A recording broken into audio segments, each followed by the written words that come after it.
안녕하세요. 현재 43세 된 유부남입니다. 처음엔 저를 버리고 떠난 아내를 원망도 했지만 아내의 속사정을 알고 난 후 아내를 원망했던 제 자신한테 화가 나네요. 제가 조금 더 집안에 신경을 썼다면 이런 일이 없었을 텐데 너무 후회가 됩니다. 저는 23살이라는 이른 나이에 유부남이 되었고 동시에 한 아이의 아빠가 되었습니다. 성인이 된 지 얼마 안 된 남자가 젊은 나이에 유부남이 되었다고 하면 다들 부정적으로 생각하시는데 홧김에 저지른 실수는 아니었습니다. 제 아내를 만나고 이 여자를 놓치면 안 된다, 꼭 결혼해야지라는 확신이 있었습니다. 그러다 운 좋게 저희에게 아이가 찾아온 거였죠. 저희 부부는 고등학교 선후배로 만났습니다. 제가 3학년이었을 때 아내는 1학년이었어요. 처음엔 학교 선후배 사이에서 아는 오빠 동생 사이로 발전했어요. 저도 그렇고 아내도 그렇고 초반엔 서로에 대해서 별 감정이 없었는데 같이 있는 시간이 많아서 그런지 자연스럽게 사귀게 되었습니다. 학교에서 유명한 커플이 되었죠. 사귀는 동안 저희는 학업 성적도 놓치지 않았습니다. 저는 자동차 부품 만드는 엔지니어가 되고 싶었고 현대자동차 계열에 입사하고 싶었죠. 하지만 나름 관리했던 학교 성적이 부족했는지 관련 교내 활동이 적었는지 원서를 얻는 족족 불합격했습니다. 많이 좌절하게 되었죠. 오빠, 왜 그렇게 기죽어 있어? 꼭 관련 전공을 선택해야지만 꿈 이룰 수 있는 거 아니잖아. 그렇지만 내가 목표로 했던 학교에서 불합격 소식을 들으니까 기분이 좋진 않네. 뭐가 부족했는지 모르겠어. 성적도 정교해 있고 생활기록부도 좋은 말뿐인데 뭐가 부족한 게 있겠어. 그냥 그 교수들이 오빠의 진가를 못 알아본 걸 거야. 너무 자책하지 말고 어깨 피고 다니시죠. 계속 내가 부족했던 거라고만 생각하게 돼. 희진아, 너무 힘들다. 이제 곧 대학 원서 접수 기간도 끝나는데 이대로 고졸로 남을까봐 겁나. 걱정 마, 오빠. 기회 하나가 사라지면 다른 기회가 열린대. 원장님이 그랬어. 내가 그랬지? 우리 원장님 성견지명 있으시다고. 믿어봐. 고마워. 희진이 너 덕분에 조금은 힘이 생기는 것 같아. 너도 나처럼 좌절하고 싶지 않으면 지금부터라도 열심히 노력해. 나중에 후회해봐야 소용없잖아. 아내는 저를 위로해줬고 용기를 북돋아줬습니다. 아내의 말처럼 꼭 관련 전공을 해야지만 꿈을 이룰 수 있는 건 아니라고 생각해서 제 성격으로 장학금 받을 수 있는 대학의 자동차 관련 과를 선택했습니다. 그렇게 저는 졸업하게 되었고 대학을 가게 되었습니다. 저는 성인이고 대학생이어서 수업 시간이 자유로웠지만 아내는 고등학생이었습니다. 제가 수업이 늦게 끝나면 아내는 제 학교 안에 있는 카페에서 기다리곤 했습니다. 반대로 제가 수업이 없는 날은 하교 시간 맞춰서 학교 앞으로 가서 만나곤 했죠. 나이 앞자리가 달라져도 서로 잘 만났어요. 커플 중 한 명이 나이에 변화가 있으면 대화가 잘 안 통한다고 하잖아요. 저희처럼 20살이고 18살이면 확실히 생각의 차이가 난다고들 하는데 아내가 철부지 고등학생처럼 느껴지지 않았습니다. 제가 과제나 시험 때문에 힘들어하면 아내가 오히려 토닥여주고 용기를 심어줬어요. 그런 아내에게 더 빠져들었던 것 같습니다. 어느덧 아내는 고등학교 졸업을 앞두고 있었고 저희는 만난 지 3년 차가 되었습니다. 저는 결심했습니다.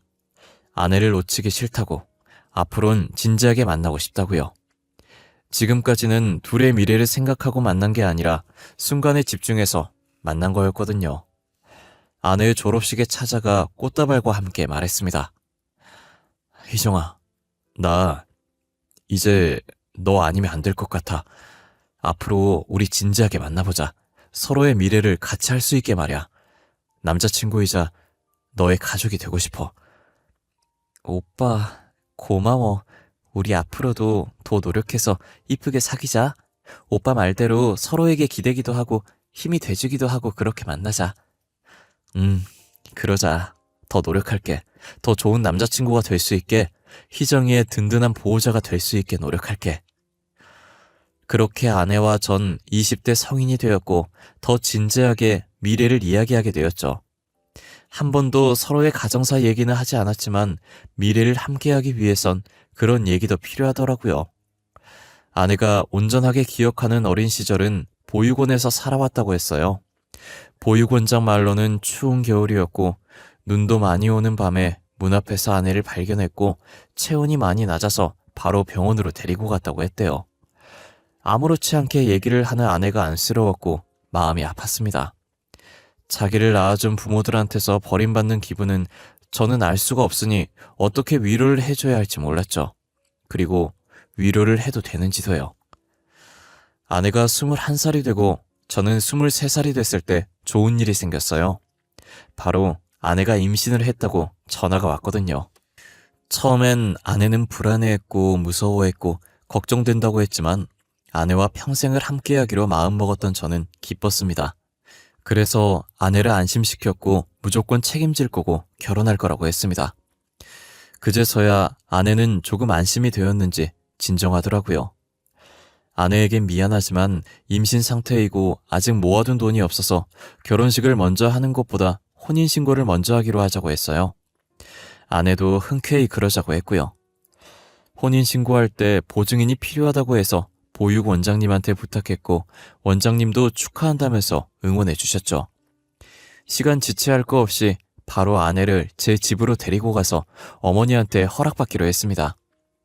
제 어머니는 일찍 아버지와 사별후 홀로 저를 키웠습니다. 그렇기에 아들인 저에게 의지하고 조금 집착하는 면을 보이긴 했습니다. 그래도 하나뿐인 아들이 간절하게 원하는데 반대할 거라고는 생각 못했습니다. 엄마, 저 결혼하고 싶은 사람 생겼어요.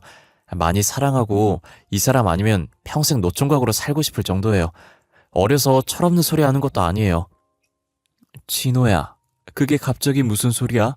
결혼이라니. 아니, 결혼이 애들 장난도 아니고 갑자기 와서 허락해달라니. 애들 장난이라고 생각하지 않아요. 저 정말 진심이에요. 그리고 저희 둘에게 아이가 생겼어요. 아이 때문에 결혼하려는 건 아니고요. 제 아내가 될 사람은 희정이 뿐이에요. 아이? 진호, 너는 조용히 해봐. 그쪽이 말해봐요. 아이는 무슨 말이고 결혼을 한다니. 그쪽 부모님도 다 알고 있어요? 저 부모님은 모르시고 보육 원장님은 알고 계세요. 어머니 죄송하지만 저도 오빠도 둘 다 진심이에요. 허락해 주세요. 뭐? 보육 원장님? 지금 고아라는 거예요? 어디서 고아 주제? 우리 아들을 꼬셔서 덜컥 임신해서 허락을 받으러 와. 보육 원장은 당연히 지 자식이 아니니까 쉽게 허락하겠지. 그런 식으로 말하지 마세요. 희정이한테 신뢰되는 말이잖아요. 저희 둘 결혼하는데 부모님이 계시든 말든 무슨 상관이에요. 저희만 행복하면 되는 거잖아요. 아까 엄마가 얘기했지.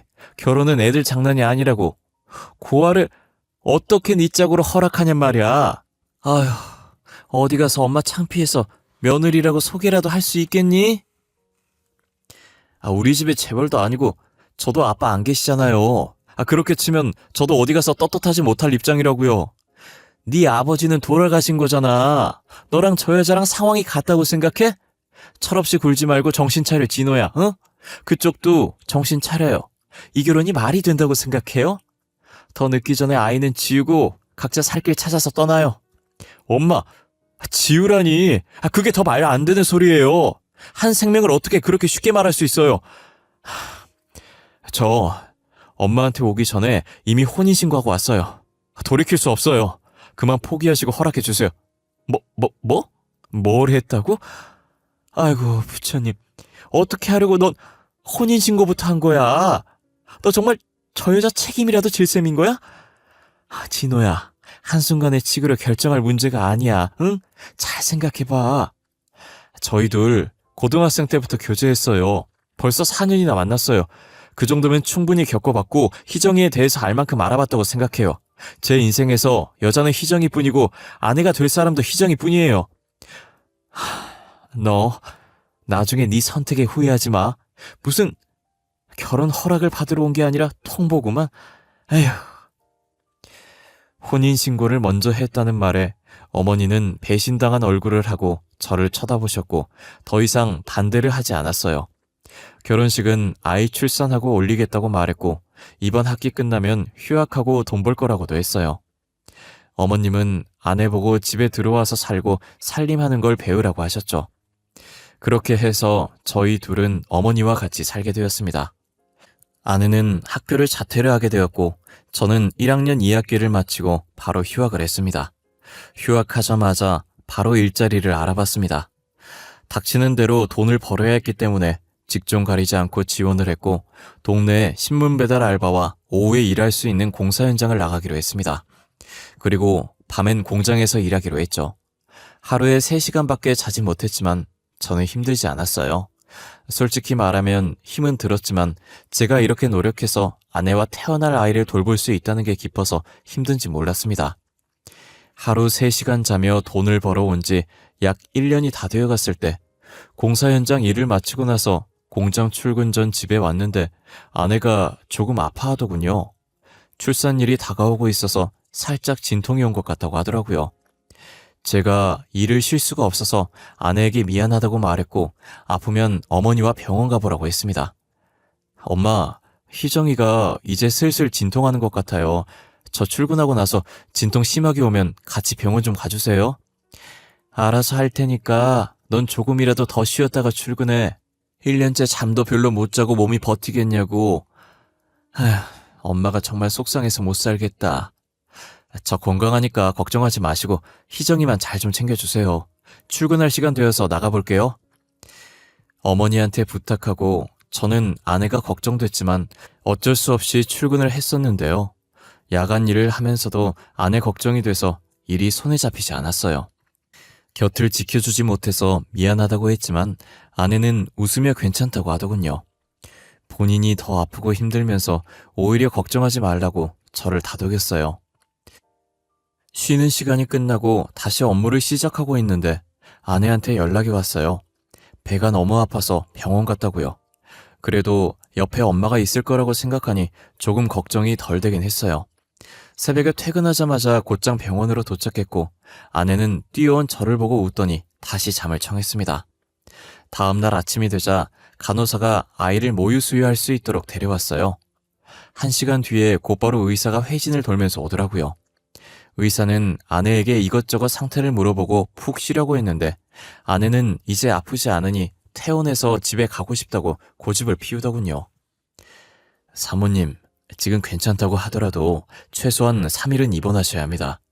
이때 몸조리 제대로 하지 않으면 평생 몸은 회복하지 못할 겁니다. 그래 희정아, 선생님 말씀대로 일주일이라도 입원하자. 일주일이 길면 최소한 3일이라도 입원해서 몸조리 하자. 응? 아니야, 나 정말 괜찮아. 꼭 병원에서 몸조리 하라는 법도 없잖아.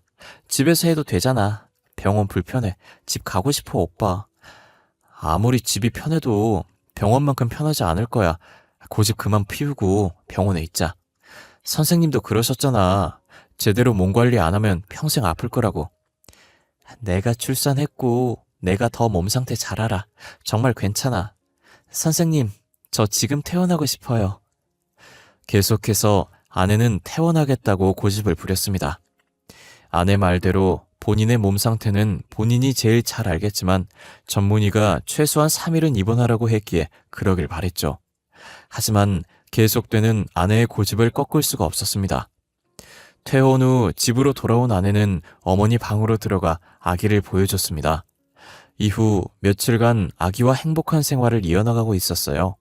그런데 상상하지 못한 일이 저에게 일어나고 말았습니다. 같이 일하던 동료가 애아빠 된 기념으로 저녁을 사주겠다고 하더군요. 그래서 새벽이 가까운 시간에 식사가 끝나서 할 수 없이 공장으로 출근했습니다.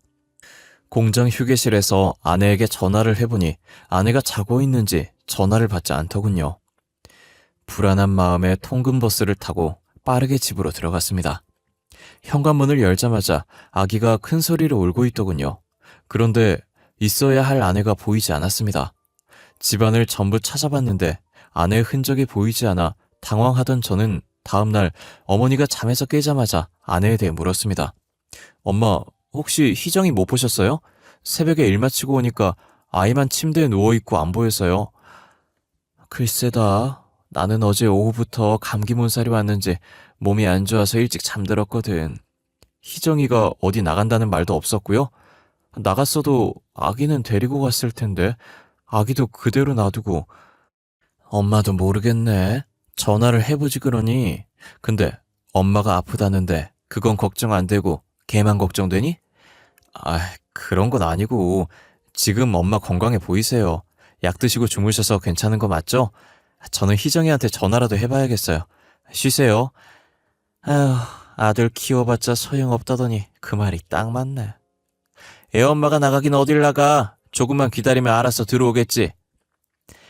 방에서 나와 휴대폰을 들고 아내에게 계속 전화를 했지만 받지 않았습니다. 아기를 혼자 둘 수도 없고 아내가 혹시라도 집에 들어올 수 있으니 하루는 일을 쉬겠다고 반장님한테 말하고 집에 있었습니다. 옷장과 신발장을 확인했지만 아내 물건은 그대로였어요. 아내가 제 발로 집을 나간 건지 알 수 없던 저는 가까운 파출소에 실종 신고를 하러 갔는데요. 아내가 어제 밤부터 연락이 되질 않아서 실종 신고 좀 하려고 하는데요. 아내요? 에이, 성인이 무슨 실종이라고. 혹시 아내가 수상한 적은 없었나요? 뭐 폰을 숨긴다든지 자주 외출을 하다던가. 지금 무슨 말씀을 하고 싶으신 거죠? 제 아내 출산한 지 얼마 안 된 사람입니다. 수상한 짓 한 적도 없고요. 빨리 실종 신고해 주시고 수사해 주세요. 성인이 실종되는 일은 잘 없습니다. 그런 일이 있더라도 극소수이고요. 잘 생각해 보세요. 최근에 집을 나갈 만한 이유가 분명히 있었을 겁니다. 이보세요. 지금 제 아내가 바람이라도 폈다는 건가요?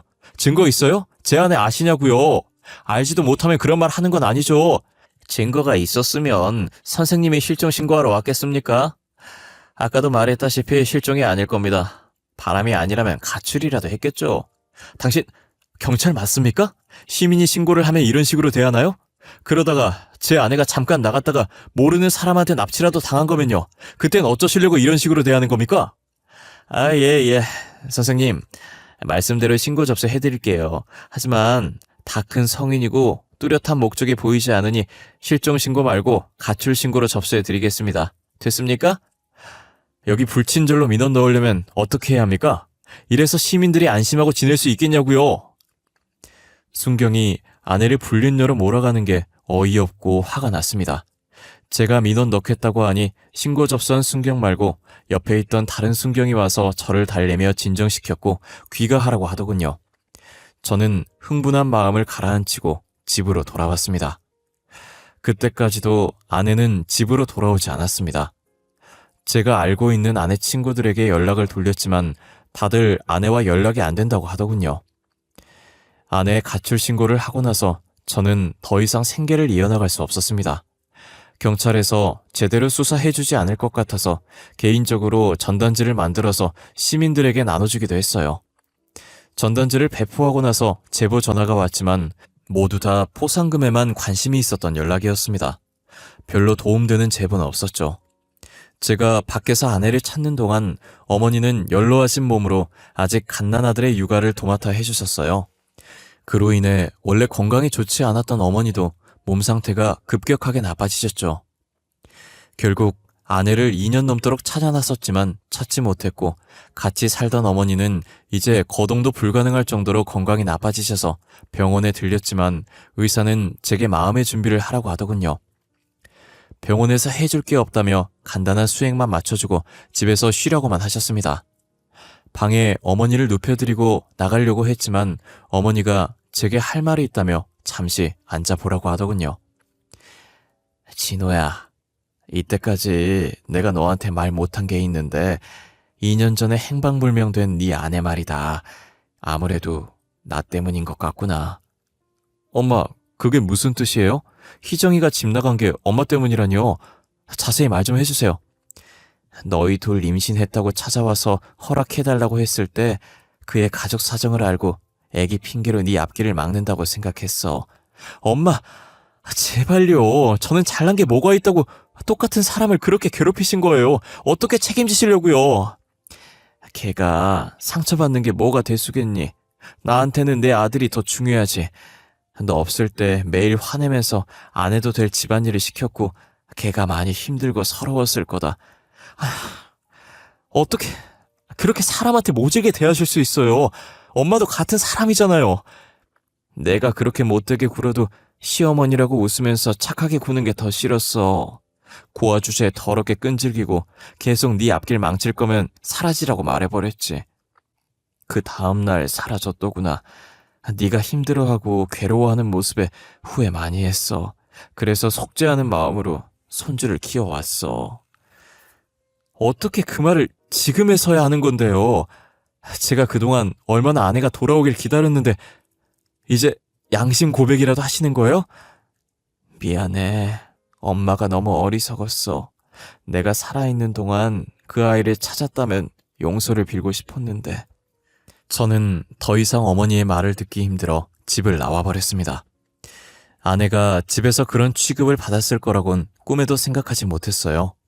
그런데도 힘든 티 전혀 내지도 않고 꿋꿋이 혼자서 견뎌온 아내 모습이 머릿속에 그려져서 미칠 것만 같았죠. 그깟 돈이 뭐라고, 돈 버는 게 뭐가 대수라고 집안일에 대해서 이렇게 까막눈이 되었는지 남는 건 상처와 후회밖에 없었습니다. 공원에서 홀로 앉아 3시간 동안 스스로를 자책하고 어머니를 미워했다가 귀뜸이라도 해줬더라면이라고 일어나지 않는 일들을 생각했어요. 격해진 감정을 가라앉히고 아내에게 모질게 굴긴 했어도 저를 낳아준 어머니이기에 상태가 걱정돼서 집으로 들어갔죠. 방문을 열어보니 어머니는 눈을 감고 있었는데 불안한 마음에 가까이 다가갔습니다. 숨소리가 들리지 않더군요. 본능적으로 휴대폰을 들어 119에 신고를 했어요. 의사가 마음의 준비를 하라고 했지만 준비할 시간도 주지 않고 가버린 어머니와 마지막으로 살아계실 때 나눴던 대화가 떠올라 죄책감에 숨이 턱턱 막히더군요. 정신없이 장례가 끝났습니다. 아내의 실종 신고를 했던 파출소에 전화해서 접수 취소를 해달라고 했습니다. 어머니 유품을 정리하고 어머니와 아내 둘 다 잃은 죄책감에 평생 여자는 만나지 않을 거라고 다짐했어요.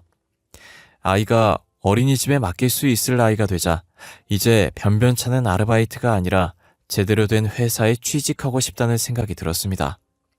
그래서 대학교에 다시 복학해서 2년을 공부해서 졸업장을 받았고 자동차 정비 전공을 살려 정비소에 취직하게 되었죠. 아들도 커갈 동안 저는 그 정비소에서 5년 동안 일했습니다. 사장님도 제 사정을 모두 알고 계셔서 아들이 정비소에 놀러 오게도 해주셨죠. 돈 벌겠다는 의지로 5년 동안 정말 열심히 일했습니다. 그렇게 5년 동안 습득한 노하우와 지식들로 제 명의로 정비소를 차리는 데 성공했습니다. 직원도 고용하고 사장이 되다 보니 집에서 혼자 있는 아들에게 더 집중할 수 있었어요. 안녕하세요. 준이 아버님이시죠? 반갑습니다. 저는 준이 담임을 맡고 있습니다. 예, 안녕하세요, 선생님. 우리 준이는 학교 생활 잘 적응하고 있나요? 아이가 조금 소심한 것 같아서 걱정되네요. 집에선 소심한가요? 반에선 전혀 안 그러거든요. 친구들하고도 잘 지내고 얼마나 활발한지 몰라요. 그런가요? 다행이네요. 수업은 잘 따라오나요? 애를 따로 선행학습은 시키지 않거든요. 선행학습하는 아이들도 있긴 하죠. 그런 아이들만큼 빠르진 않지만 그래도 뒤처지진 않아요. 준이가 책 읽는 걸 좋아해서 그런지 어휘력도 풍부하고요. 상담 오기 전까지 안 좋은 소리 들을까봐 얼마나 걱정했는지 모르겠어요. 이제야 안심이 되네요. 학부모 상담을 할 때마다 담임 선생님들은 입이 닳도록 칭찬을 하곤 했습니다. 아들은 제 걱정이라도 아는 듯 한 번도 엇나간 적 없고 중고등학교 입학해선 반장을 놓치지 않고 2학년 땐 전교 회장 선거에 나가 뽑혔죠. 제 인생에서 제일 잘한 일 중 하나가 아들을 만난 거라고 자부합니다. 아빠, 저 여자친구 생겼어요. 같은 반이고 부반장이래요. 같은 학급일 하다 보니 많이 친해지게 됐어요. 그래? 어떤 점이 좋아서 사귀게 됐는데? 얼굴이 이뻐서 그러냐? 아들과 저는 친구처럼 편하게 대화하고 서로에게 비밀이 없습니다. 엄하게 교육하지도 않았고 직장이 바빠서 무신경하지도 않았으니 그럴 수밖에 없는 거죠. 아들도 제 노력을 알아줘서 고맙기도 했고요. 제 눈엔 당연히 이쁘죠. 일단 성격이 너무 좋아요.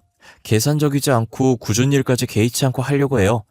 조금 사려도 될 텐데. 너희 엄마도 그랬었어. 그런 면에서 아빠도 반했지 뭐야. 언제 한번 데리고 와서 얼굴이라도 보여줘. 궁금하네. 아들 애인이 어떤지. 아, 그러면 요번 주말에 시간 되세요? 시험 기간이라서 같이 공부하기로 했는데 우리 집에 살려고요. 아빠는 아들이 시간 빼달라고 하면 언제든지 가능하지. 그럼 간식이라도 해놓을까? 그날 떡볶이 해놔야겠다. 좋아요. 우리 둘 다 떡볶이 좋아하거든요. 저도 아빠처럼 빨리 가정 가지고 싶어요. 안정적인 가정.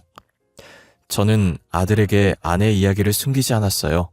모든 상황을 다 말하지 않았지만 아내가 아들을 싫어해서 떠난 게 아니라 아내도 어렵고 감당할 수 없는 일이 있었다는 식으로 말이죠. 아들은 겉으로 이해한다고 했는지 진짜 이해했는지 모르겠지만요. 저처럼 빨리 가정을 가지고 싶다고 하면 저는 응원할 겁니다. 어느덧 아들은 고등학교를 졸업했고 여자친구와 같은 대학교를 가게 됐습니다. 성인이 되어도 아들의 연애는 문제가 없었습니다. 그리고 여자친구를 데리고 와서 이젠 진지하게 미래를 함께하고 싶다고 결혼 전제로 만나고 싶다고 하더군요. 옛날 제 모습이 생각났습니다. 그땐 아내가 임신한 상태였지만 아들 커플은 혼전 임신을 하지 않았다는 것만 달랐어요. 또한 결혼을 반대했던 어머니의 모습도 떠올라 저는 군말 없이 허락해줬어요. 아버님, 심심하지 않으세요? 오늘 준이랑 영화 보기로 했는데 같이 보실 수 있나 해서 전화드렸어요. 둘이 데이트하지. 괜히 끼어드는 거 아닌가 모르겠네. 굳이 아빠 안 챙겨도 돼. 챙기는 게 아니라 제가 보고 싶어서 그래요. 아버님 못 본 지 2주일이나 지났잖아요. 이러다 얼굴 까먹겠어요. 벌써 얼굴 안 본 지 2주나 됐다고? 그래, 같이 영화 보자.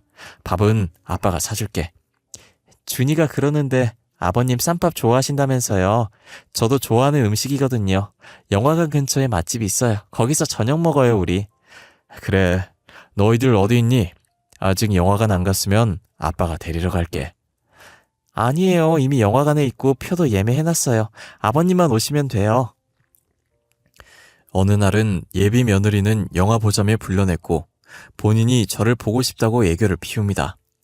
또 다른 날은 전라도로 음식 여행을 가는데 맛있는 게 너무 많다며 같이 가서 먹자고 제안하기도 했고요. 여행 갔다 오면 항상 제 선물을 사옵니다. 남을 잘 챙기고 계산적이지 않다는 아들 말이 맞았습니다. 하지만 전 왜 애비 며느리를 보면 누군지는 모르지만 계속 누구를 닮았다고 생각이 들더군요. 아들 커플은 고등학생 때부터 지금까지 3년간 연애를 하고 21살이 됐을 때 정식으로 결혼하고 싶다고 인사왔더라고요. 저는 묻지도 따지지도 않고 그러라고 했습니다. 그리고 결혼 비용은 신경 쓰지 말고 하고 싶은 대로 하라고 했죠. 아내와 올리지 못한 결혼식을 아들이라도 제대로 치렀으면 좋겠다는 마음이 있었거든요. 결혼 전제로 만났을 땐 둘이 그럴 일은 없겠지만 헤어질 수도 있다는 생각에 가정사에 대해서 물어보지 않았지만 형식적으로 물어봤어요. 어떤 집안이든 상관없이 반대를 하지 않을 거니까요. 저 보육원에서 컸어요. 그 부분이 조금 걸리죠. 아유, 괜히 아빠가 미안하구나. 그런 거 신경 쓰지 않으니까 걱정하지 마. 준이도 온전한 부모님 밑에서 큰 거 아니잖니. 그래도 준이는 아버님이라도 계시잖아요. 저는 두 분 다 안 계시니까요. 부모들끼리 결혼하는 것도 아니고 너희 둘이 살 건데 그런 게 무슨 상관이라고. 기죽어 있지 말고 그러지 말고 식사나 마저 해. 이제 곧 부부가 될 두 사람과 저녁 식사를 끝내고 집으로 돌아왔습니다. 아들을 키워오면 몇 번 꺼내지 않았던 아내 사진이었는데 그날따라 아들이 결혼한다고 생각하니 문득 아내 생각이 많이 나더군요. 아내 사진을 보며 생각에 잠겼습니다. 그러고 보니 예비 며느리를 보면서 계속 누군가를 닮았다는 생각이 들었는데 젊은 시절 아내가 떠오르더라고요. 결혼 허락하고 나서 2달 후 형식적인 상견례 자리를 마련했다고 하더라고요. 시간에 맞춰 식당으로 가니 예비 며느리는 보육원에 일이 생겨서 보육원장이 늦을 것 같다고 양해해달라고 했습니다. 저희 셋은 먼저 식사를 하게 되었죠. 아버님, 조금 피곤해 보이세요. 무슨 일 있으셨어요? 눈도 충혈되셨고요. 요즘 경기가 안 좋아서 매출이 조금 줄었거든. 직원을 몇 명 줄이고 나니 일손이 부족해서 오랜만에 일 좀 했더니 힘들어서 그런가 봐. 힘내세요. 기회 하나가 사라지면 다른 기회가 열린대요. 더 좋은 일이 생기려고 잠시 힘든 거라고 생각하세요. 마지막에 예비 며느리가 했던 말이 계속 귀에 맴돌기 시작했습니다. 그 말은 저에게 안 좋은 일이 생기고 힘들어하고 주춤거리면 아내가 용기를 북돋아주기 위해 자주 해줬던 말이었습니다. 토씨 하나 틀리지 않고 저렇게 말하는 사람이 몇이나 있을까요? 세 사람의 식사를 다 해도 보육원장은 나타나지 않았습니다. 보호하고 있는 아이가 보육원 앞에서 교통사고를 당했다고 하네요. 크게 다친 건 아닌데 오늘은 못 뵐 것 같대요. 죄송해요, 아버님. 어렵게 시간 내주셨는데. 아니야. 그 아이가 무사하다고 하니 다행이네. 다시 이런 자리 만들지 말고 주소랑 전화번호 주면 아빠가 따로 만날게. 어떻게 그래요? 두 분은 처음 보시는 거고 결혼 허락 후 정식으로 처음 인사드리는 거잖아요. 아니야. 걱정하게 상견례 할 게 뭐 있어. 이런 건 그냥 형식적인 거잖아. 내가 따로 가겠다고 미리 말만 해놔. 정말 말도 안 되는 상상이고 확률이 희박하다고 생각하지만 분위기도 많이 닮았고 아내가 저한테 했던 말을 며느리가 똑같이 했다는 사실에 일말의 기대감이 생겼었어요. 정말 혹시 하는 마음에 며느리에게 보육원 주소를 받아 찾아갔습니다. 별빛 보육원이라고 써져 있었고 폐교를 리모델링해서 지은 보육원이었고 1층 복도를 걸어가니 원장실이 나왔습니다. 원장실 문이 살짝 열려 있었고 원장이란 사람이 소파에서 누군가와 통화하고 있었죠. 뒷모습이 익숙했습니다. 어쩜 20년이 지나도 단번에 알아볼 정도로 그대로였습니다. 보육원 원장은 제가 그토록 찾아 헤맸던 아내였습니다. 저를 발견한 아내는 많이 놀란 듯 굳어 있었고 정신을 차린 아내는 묻지도 않고 종이컵에 믹스커피를 타서 제 앞으로 가져다 줬습니다. 서로 무슨 말을 먼저 해야 할지, 누가 먼저 입을 열어야 할지 망설이고 있을 때 아내가 먼저 입을 열었죠. 돈 한 푼 없이 나간 아내는 제일 친했던 고등학교 동창 집으로 찾아가 며칠만 지내게 해달라고 했었답니다. 친구 집에서 지내게 됐고 벼룩신문으로 일자리를 찾다가 고등학교 때처럼 보육원에서 자원봉사자를 찾는 구인 광고를 보게 됐답니다. 그때와는 다르게 아이들의 식사까지 하는 거였지만요. 한동안은 아기 생각나서 밤에 잠도 못 잤어. 나 하나만 참으면 되는 건데 애엄마라는 사람이 애를 버리다니. 자책하지 마. 난 충분히 네 입장 이해할 수 있어. 너도 그때 성인 된 지 얼마 안 됐잖아. 너 잘못 없어. 다 우리 엄마가 잘못한 거지. 솔직히 말하면 자원봉사하는 것도 내 애한테 저질렀던 잘못을 속죄하기 위해서 한 것도 있어. 그래, 알아. 네 마음 다 알아. 누구도 너한테 삿대질 할 수 없어. 엄마가 먼저 살아야 애도 키울 수 있다고 생각해. 아이한테 미안하지만 다시 그 상황이 된다면 그 지옥 같은 시집살이 생활로 돌아가지 않았을 거야. 다시 그런 일 없을 거야. 있어서도 안 되고. 희정아, 내가 더 미안하다. 돈 벌어서 네가 원하는 결혼식 올려주고 싶었어. 그래서 너한테 무슨 일이 있었는지 신경 쓰지 못했어. 오빠가 왜 미안해. 나와 아이를 위해서 노력한 건데 그때 오빠한테 다 말했다면 우리 이렇게 되지 않았을까? 다 말했대도 또 다른 일이 생겼을 거야. 그냥 내가 안팎으로 더 신경을 썼어야 했어. 너를 행복하게 해주겠다고 했는데 그러지 못해서 너무 미안해. 다른 아이들을 보살피며 속죄해야겠다고 다짐했었답니다. 그렇게 보육원에서 숙식을 해결하며 적은 돈을 받고 봉사를 하고 지냈다고 하더라고요. 그러다 원장이 가지고 있던 지병이 악화되어 시골로 요양을 가게 되었는데 금전적으로 불평 안 하고 아이들을 헌신적으로 도와주는 아내를 좋게 봐서 믿고 보육원을 넘겨받았다고 했어요. 인수받고 서툴지만 나름의 방식으로 보육원을 운영하다 보니 2층짜리 단독주택으로 있던 보육원이 어느새 폐교로 옮기게 되었다고 했습니다. 여보, 희정아, 엄마 대신 내가 사과할게. 돌아가시기 전에 다 말해주시더라. 너한테 그렇게 막말하고 나서 많이 후회하셨다고. 엄마도 너처럼 속죄 하는 뜻으로 준이 키웠다고. 이미 다 지나간 일이잖아. 어머님 마음도 이해할 수 있어. 오빠도 신경 쓰지 마. 네가 그런 일 당하는 줄 모르고 신경 쓰지 않아서 미안해. 모성애를 저버릴 정도로 힘들었는데 몰라서 미안해. 아내는 무릎 꿇은 저를 보고 깜짝 놀랐지만 일어날 생각이 없었습니다. 계속 미안하다고 사과를 하니 저도 모르게 눈물이 나왔습니다. 처음 보는 제 눈물에 아내도 놀랐는지 말이 없어졌죠. 눈물이 흘려도 아랑곳 안 하고 계속 사과를 했어요. 고개를 숙이고 있는 저를 보고 아내도 감정이 북받쳤는지 눈물을 보이더군요. 일어나 오빠. 나도 미안해. 오빠 믿지 못하고 나 혼자 견디기만 해서. 희정아, 너무 미안해. 내가 다 잘못했어. 용서 바라고 이러는 거 아니야.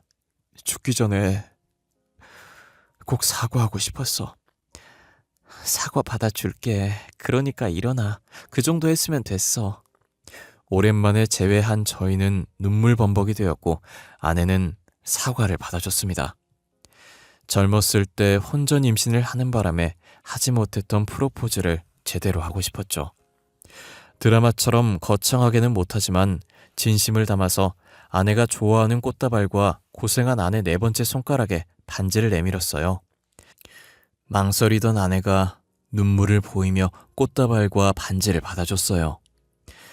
저는 아내 받아준 반지를 왼손에 펴서 약지에 끼워주고 꼭 안아줬습니다. 그리고 마음속으로 사랑한다고 외쳤습니다. 현재는 아들 부부와 공동 결혼식을 치르고 저는 보육원 한켠에 별채처럼 건물을 올려서 아내와 함께 결혼 생활을 하고 있습니다. 제가 살면서 이렇게 누군가를 사랑하게 될지도 몰랐고 주변의 방해로 헤어질지도 몰랐고 다시 재회하게 될지도 몰랐습니다. 한 번 잃어버린 사랑이기에 다시 잃어버리지 않게 노력할 겁니다. 지금까지 길었던 제 이야기 들어주셔서 감사합니다.